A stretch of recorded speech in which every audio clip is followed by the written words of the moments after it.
Pani Mutová, keď vykradnú niekomu byt, dom, chatu, nastane likvidácia. To znamená, že tam príde odborník z poisťovne a teda skúma jednak to, o čom sme teraz hovorili, stupeň zabezpečenia, ale skúma samozrejme aj to, čo bolo ukradnuté, čo ten majiteľ nahlási a čo žiada uhradiť, alebo teda likvidovať poistke, teda z poistky v poistnej udalosti v plnení takzvanom. Čo všetko, alebo čo by mal človek vedieť, čo sa neoplatí mať doma, čo sa dá povedzme mať niekde inde, povedzme veľkú sumu peňazí v hotovosti, ten milión, čo mám doma po zásuvkách, by som asi doma mať nemal, myslím eur. Asi by som ho mal dať radšej do nejakej banky, alebo sú nejaké vôbec veci, ktoré sú nepoistiteľné? Rozmýšľate veľmi logicky. To je strašne komplexná otázka, taká príliš široká asi, ale prosím vás, nejako sa z nej dostaňte. No, tak ako som spomínala, naozaj v poisťovni si môžete vybrať rôzne krytie a na rôzne sumy. Skutočne môžete byť fanúšikom veľmi kvalitnej hudby a mať doma veľmi dobrú techniku na to, aby ste si mohli vychutnávať veľa vzácnych, povedzme, CD nosičov, alebo presne DVD, tak, alebo Blu-ray. Pre vás je toto určite veľmi cenné a máte to aj poistené na primeranú sumu. Takisto môžete mať tie vzácne veci, obrazy, cennosti, šperky, poistené špeciálne. Po prípade ste veľkým športovcom, máte doma drahý bicykel. To všetko je informácia, ktorá je veľmi dôležitá už pri samotnom podpisovaní zmluvy, aby ste to tej poisťovni povedali, alebo teda tomu poisťovákovi, alebo finančnému poradcovi, ktorý sa s vami o tom rozpráva, aby vám vedel skutočne povedať, či keď vám taký drahý bicykel ukradnú, či vám poisťovňa ten bicykel uhradí v plnej výške. Môže sa stať, že aj nie. Alebo má nejaký štandardný limit vo výške, dajme tomu 200 eur, ktorý prepláca, pokiaľ jej neuvediete, že naozaj máte doma takýto finančne náročný bicykel. A musím to uviesť pri podpise zmluvy a pochopiteľne od toho sa bude odvíjať potom suma, aj cena poistného. Samozrejme, čím máte vyššiu poistnú sumu, čím máte viacej majetku, tým je to samozrejme aj drahšie.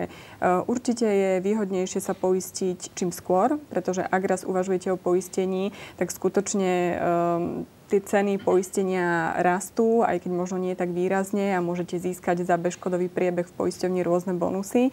Tak čím skôr sa poistíte, tým je to pre vás finančne výhodnejšie. To by tí zlodeji mali dostávať vlastne, že ma nevykradli. Ten bonus ako odmena. Nie, ten bonus dostávate vy, že poisťovňa s vami nemala žiadne starosti, nemusela vám nič vyplatiť. Že som mal dobre zabezpečené obydlie. Presne tak, takže každý rok si môžete, myslím, že počas 3 rokov znížiť poistnú sumu, ktorú platíte. Aké percento tam zhruba je? Tak vo je to 30%. Za tie 3 roky môžete získať 30%, za každý rok 10%, ale takisto si môžete v poisťovni dohodnúť, že hodnota majetku rastie a každý rok sa vám tá poistná suma a rovnako aj poistné, ktoré platíte, zvýši napríklad o infláciu. Čiže automaticky z roka na rok si môžete zvýšiť tú hodnotu svojho majetku o infláciu, alebo podľa mňa je to niečo, čo si mnoho ľudí neuvedomuje. Treba z času na čas prehodnotiť tú poistnú zmluvu, pozrieť sa na ňu a povedať si, aha, ja som sa poisťoval už pred 10 rokmi, kedy som skutočne mal iba jednoizbový byt a dokopy nič. A dnes už mám veľký štvorizbový byt a mám v ňom veľa vecí, ktoré majú pre mňa vysokú hodnotu. To znamená spolupracovať aj s tým poisťovacím agentom alebo s tým predavačom tých produktov v konkrétnej poisťovni a pátrať, čo je nové? Určite, alebo si zabezpečiť takého finančného poradcu, ktorý sa o vás bude komplexne starať, ktorý z času na čas sa vám ozve, upozorní vás, že vaša poistná zmluva bola uzatvorená pred mnohými rokmi a preto by bolo dobre sa porozprávať o tom, či ju netreba prepracovať, či netreba zvýšiť poistnú sumu. Z našej skúsenosti, keďže kedysi na trhu existovala iba jediná poisťovňa, tak skutočne má v portfóliu aj zmluvy, ktoré trvajú 30-40 rokov, kde ľudia platili možno 20 korunové poistné a to už skutočne dnes nepokrýva hodnotu toho majetku, ktorý majú. A pokiaľ by k niečomu došlo, tak si myslím, že by boli určite sklamaní plnením poisťovne, preto by mali tomu predísť. V minulosti sa poisťovalo tak, že vám ešte odpočítala poisťovňa amortizáciu, dnes sa už poisťuje na nové ceny. Znamená to, že ak vám niekto poškodí sedačku, tak dostanete od poisťovne sumu, za ktorú si tú sedačku môžete dnes kúpiť. V tých starých poistkách ešte fungovalo to, že vám od tej 20-ročnej sedačky odpočítali ten jej vek a to poistné plnenie bolo nižšie. Ľudia majú často na poisťovne tak trošku z kopca pohľad. Povedia si, že to je firma, ktorá je, každá poisťovňa, nakoniec je to podnikateľský subjekt. To znamená, že oni sú založení na zisku a poisťovne len hľadajú, ako nedať, skôr ako dať. Ako je to v skutočnosti? Povedzte, ak máte teda prehľad o situácii medzi viacerými slovenskými poisťovacími domami, ktoré sa týmto zaoberajú, sú poisťovne naozaj také zlé, alebo vám teda skôr výjdu v ústrety? No, aj pre mňa bola kedysi poisťovňa Španielská dedina a skutočne Vidíte, že aj pre mňa je stále. Skutočne aj chápem mnohých ľudí, že nerozumejú veľmi tej poisťovacej hantírke a žargónu a je to pre nich veľmi náročné. Preto je dôležité vždy pri poisťovaní sa veľa pýtať. Ak niečomu nerozumiem, spýtať sa jedného, možno sa spýtať niekoho iného, kto mi to bude vedieť vysvetliť možno trošku prístupnejším spôsobom. Česi majú krásne úslovie, že lína a huba holí nešťastí. Na túto tému presne. S tým súhlasím.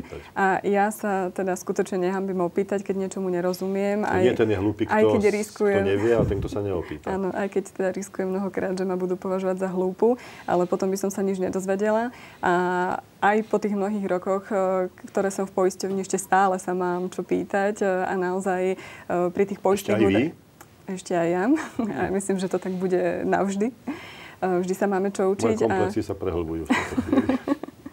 A hlavne pri tých skúsenostiach, pri tých poistných udalostiach, ktoré moji kolegovia riešia, tak skutočne niekedy sa mi vlasy stávajú dúbkom a čudujem sa, čoho sú aj ľudia schopní, ako spomínal aj pán Nemec, zanedbať napríklad pri ochrane svojho majetku, alebo ako to spomínala aj pracovníčka polície. Naozaj to poistenie je veľmi také základné a jednoduché, ale treba sa veľa pýtať, treba vedieť, čo pre mňa znamená ten majetok a na akú hodnotu si ho vážim. Aj keď na druhej strane taký ten pocit, že vašu domácnosť niekto navštívil a bol tam niekto cudzí, to je samo o sebe deprimujúce. To vám nenahradí asi nikto. Ale tak, ako ste spomínali, skutočne si treba dávať pozor, čo v tej domácnosti mám. Zbytočne by sa tam nemala povaľovať hotovosť, pretože poisťovňa svojím spôsobom vždy vás žiada o nejaké zdokladovanie. Odniesť ich do banky napríklad. Čiže poisťovňa vždy od vás bude čakať nejaké zdokumentovanie majetku, ktorý ste mali, ktorý bol buď ukradnutý alebo poškodený. Dá sa to úplne rôznym spôsobom. Ja si celkom poctivo odkladám všetky nákupné bločky, ale nie každý je taký. Máte škatulu od topánok nejakú na to? Alebo... Áno, a mám to inde ako vo naozaj svojom byte. Naozaj to máte škatulu od topánok? Áno. A mám to ešte rozdelené podľa rokov, takže skutočne, keď niečo hľadám, tak to vždy nájdem. Aspoň v tomto, pretože naozaj sa niekedy niečo vyskytne, ale môže sa stať, že vám v tej domácnosti, dajme tomu, keď nehovoríme len o krádeži, môže zhorieť všetko. Alebo vám voda všetko odniesie. Jeden nikdy nevie, skrátka. Presne tak, ale napríklad aj fotografie z nejakej rodinnej oslavy môžu pomôcť. Môžete povedať, že mal som tam vzácny perský koberec a špeciálnu dizajnovú sedačku urobenú na mieru. To je asi dobré mať nejakú foto alebo videodokumentáciu niekde inde uloženú. Keď sa niečo stane a niekto sa z poisťovne sa ma spýtal, naozaj si to mal, tak mám to ako dokázať často. Alebo aj tie bločky, ako hovoríte. To je veľmi cenná rada a myslím si, že málo kto je taký pedant ako vy. Ale tak, ako si dnes ľudia bežne zálohujú dáta v mobilnom telefóne, aby o ne neprišli, tak by si mali občas uvedomiť, že si treba zálohovať aj tie dáta o domácnosti, pretože sa hovorí môj dom, môj hrad, takže tam sa cítime príjemne a chceme sa tam stále cítiť príjemne, tak preto by ľudia naozaj si mali uvedomovať, že občas nejakú tú fotografiu z rodinnej oslavy urobiť a uložiť v digitálnej podobe, dajme tomu v v počítači, teda na inom mieste.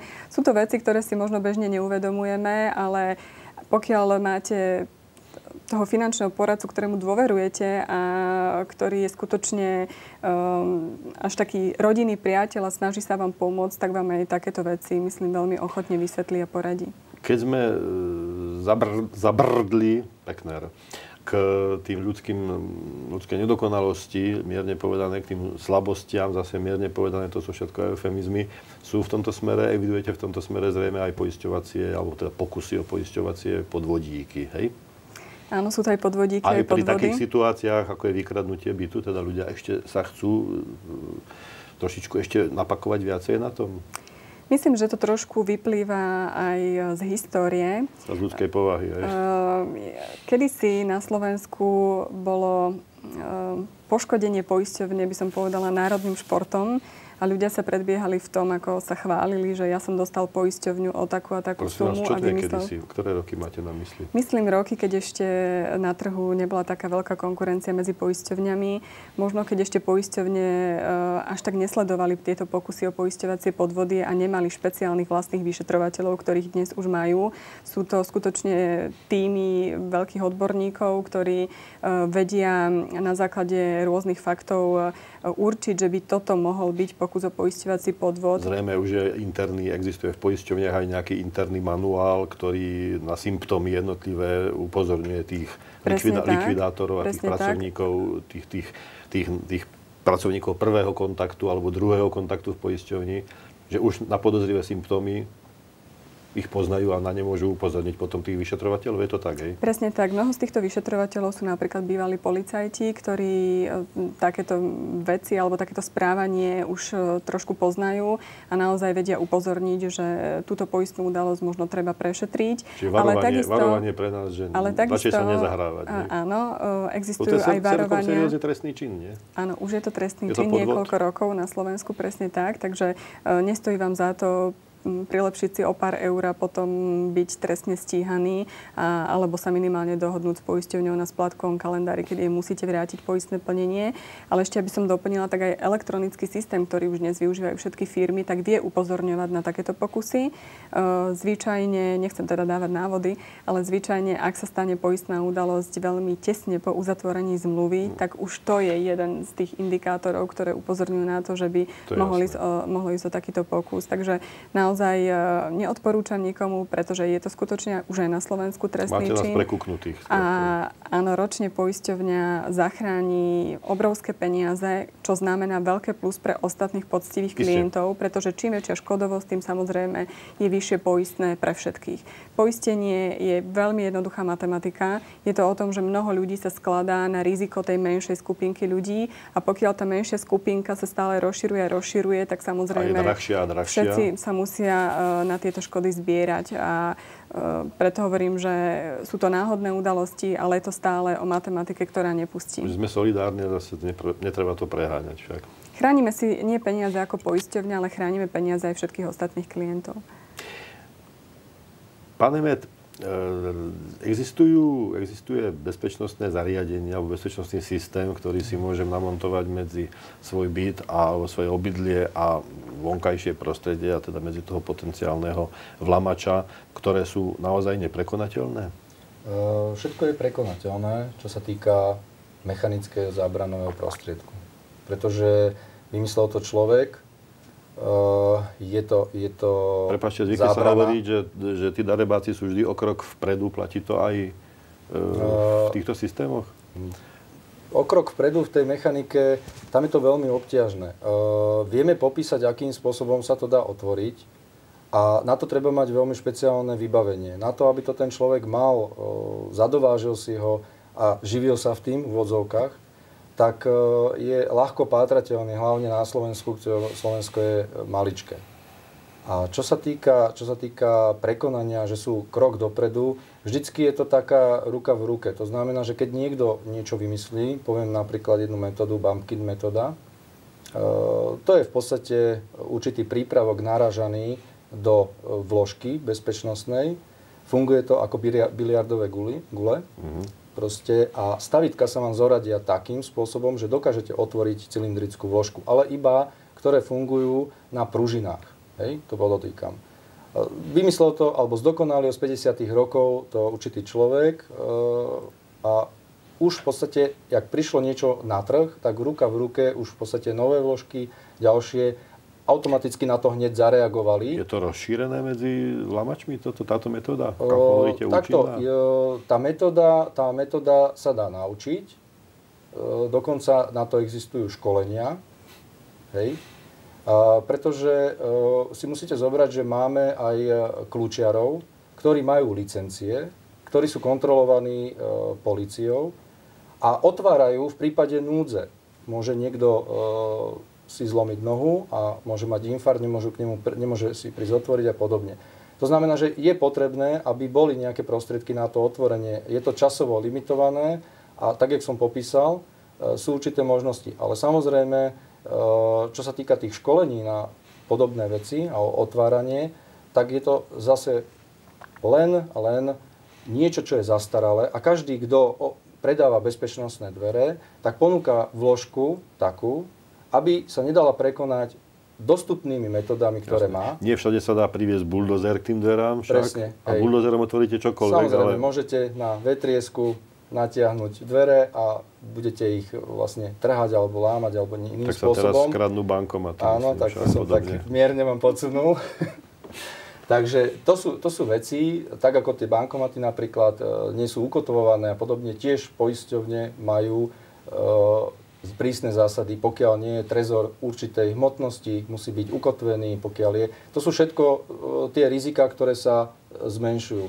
Ale všetko mechanické sa dá prekonať. Je to len o čase, prostriedkoch, pretože je to tam namontované ľuďmi, ktorí vedia, ako to demontovať, len to demontovanie je obťažnejšie. Pokiaľ nemáte k tomu prístup, nemáte k tomu kód, nemáte k tomu kľúč, a podobné veci. A to je tá ochrana. Najhoršie asi je, keď sa tým lumpom stane človek, ktorý má školenie, ako to montovať. Teda z tej dobrej, v úvodzovkách, strany prejde na tú zlú stranu. Nepomôže mu to, pretože tak či tak, pokiaľ nezíska kľúč alebo niečo, musí postupovať takým istým spôsobom ako naši montážni pracovníci, ktorí chcú odstrániť dvere a v prípade nebodaj nejakého úmrtia alebo ničoho podobného tie dvere otvoriť a sprístupniť to. A pritom ich celé nezdemolovať. Hej. Čo najmenej ako spraviť škody a aby tie dvere dali sa ešte prípadne aj používať po tom zásahu. Jasné.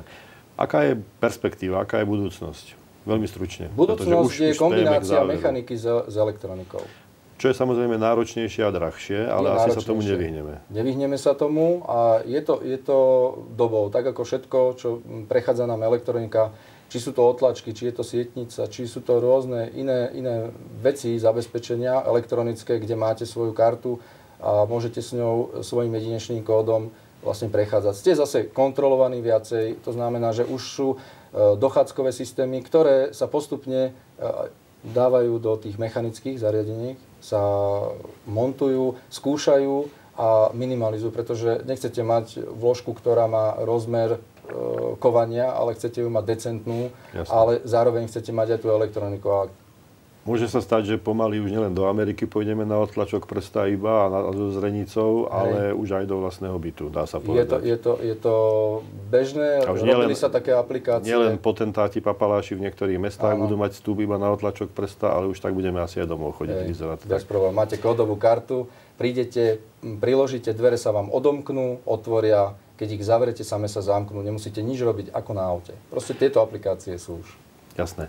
Pani Mutová, aká je perspektíva v poisťovacích produktoch podľa vás? Budú poisťovne, nepochybne poisťovne, to sme napokon dnes ste povedali, teda, že aktualizujú a rozvíjajú svoju ponuku a zdokonalujú.